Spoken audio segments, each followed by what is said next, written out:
Episode 9 takes place the very next morning. It's the morning that Dorothy figures Jericho is coming home, so she gets the entire room ready. She then heads to George's room and starts knocking on the door, but he doesn't answer because she doesn't know George is not there. She heads up in the attic to find Leanne and asks her, "Do you know where your uncle is?" And Leanne tells her he left. Leanne, however, does not fill Dorothy in on the circumstances that led to George leaving, and Dorothy figures that he left to go get Jericho, and he'll be back for the lunch that they're having with Dorothy's father, his new younger girlfriend, and Julian. But Leanne knows George isn't coming back. She then heads downstairs, and Sean, who is preparing a goose for the lunch, says, "We don't have to do this," but Dorothy says, "No, we do, because Jericho needs his family today."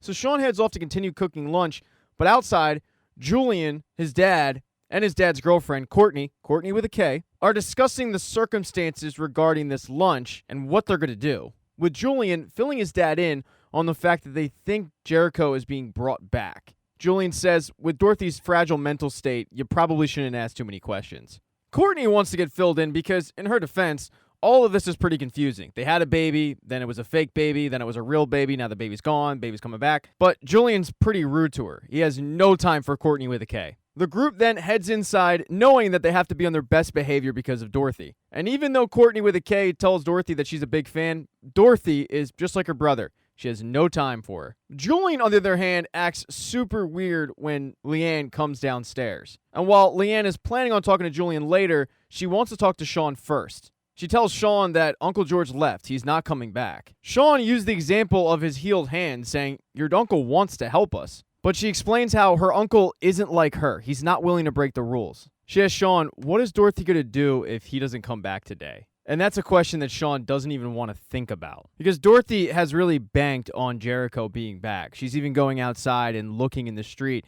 to see if a car is coming. He heads down in the cellar and meets with Julian to start figuring out what wine pairs best with a duck. And he tells him how Dorothy said she'd follow Jericho if there was a chance there's something else. But Julian says Dorothy wouldn't be so stupid. Sean, however, isn't so sure. He's having trouble predicting what she'll do. He tells Julian, we have to be prepared if things don't go as expected today. But Julian shoots back, you don't seriously think that man is going to bring your son back today, do you? But Sean does in fact believe George is bringing Jericho back because of the evidence. The note, Roscoe, what he said to Dorothy the day before. Sean thinks it's very possible. They then head upstairs and everybody sits down for lunch. But right before they eat, a few of them hold hands while Sean says a prayer, saying how everything they have is great, but what they really want back is Jericho. And this really sets off Julian, who was already on edge to begin with. His father tries to calm him down as he starts freaking out about the fact that Sean dares say a prayer in his own house, and Julian makes it about him and the pain that he's suffered in his life. Shortly after they actually agree to eat,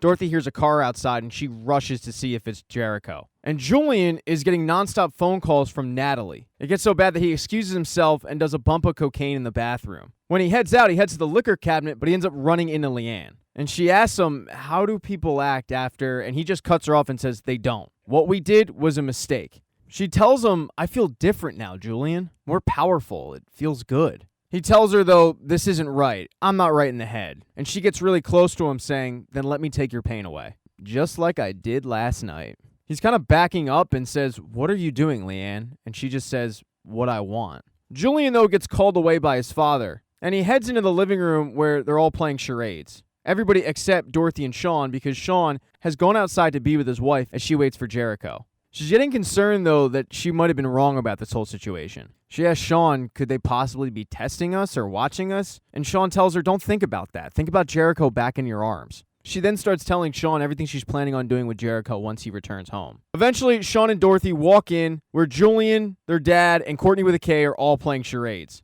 Although Julian is getting more and more frustrated because he just doesn't like Courtney with a K's clues. Dorothy, however, figures it out immediately, but she does go to check the news for accidents because the weather isn't great. And her dad tells Sean, hey, it seems like things are getting fraught. Maybe we should go. But Sean says no, she could use your support. Stay, please. And as Dorothy is checking the news, Sean starts up a game of Jenga while Julian is in the bathroom bumping more cocaine. And while he's doing it, he's listening to the voicemails from Natalie. And Natalie's been calling him non-stop. And on the message, she tells Julian, I know how you're feeling right now, and I know you refuse to acknowledge it. I want to help you. Let me try to speak with you. You don't have to go through this shit alone. I don't know why you keep insisting that you do. But as soon as the message ends, Julian collapses. And he's not discovered until Courtney with a K tries to go to the bathroom and barges herself in, where Julian's body collapses out.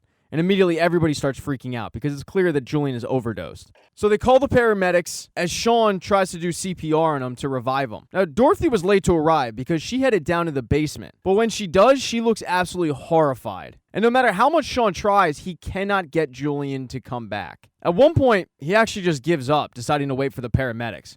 But that's when Leanne comes downstairs, smacks on Julian's chest, and then kisses him. And all of a sudden, Julian shoots up. He's just staring at Leanne the whole time, and she explains, "You were dead. You had stopped breathing." But the only thing that Julian can say is, "I saw him there. He seemed okay." Although he never answered the question about who he was talking about. You can probably ascertain, though, that it's Jericho. The paramedics arrive and start checking on Julian, and he lies to him, saying that he just took ibuprofen, but his dad shows them the baggie of cocaine. So the paramedics take Julian back to the hospital with his dad and Karen in tow. And while they were sorting that outside, Leanne had headed downstairs into the basement, and she sees what Dorothy was up to. She was creating a noose out of clothing. So she heads upstairs to confront Dorothy about it, and Dorothy is just standing over Jericho's crib in kind of a stupor. She tells Dorothy, "I saw what you made in the basement." But Dorothy says Sean mustn't know about that. Dorothy tells Leanne that it's a contingency in case Jericho doesn't come back. And Leanne asks her, "You would die to be with him?" And Dorothy just stares at her and says, "Of course, Leanne. I'm his mother."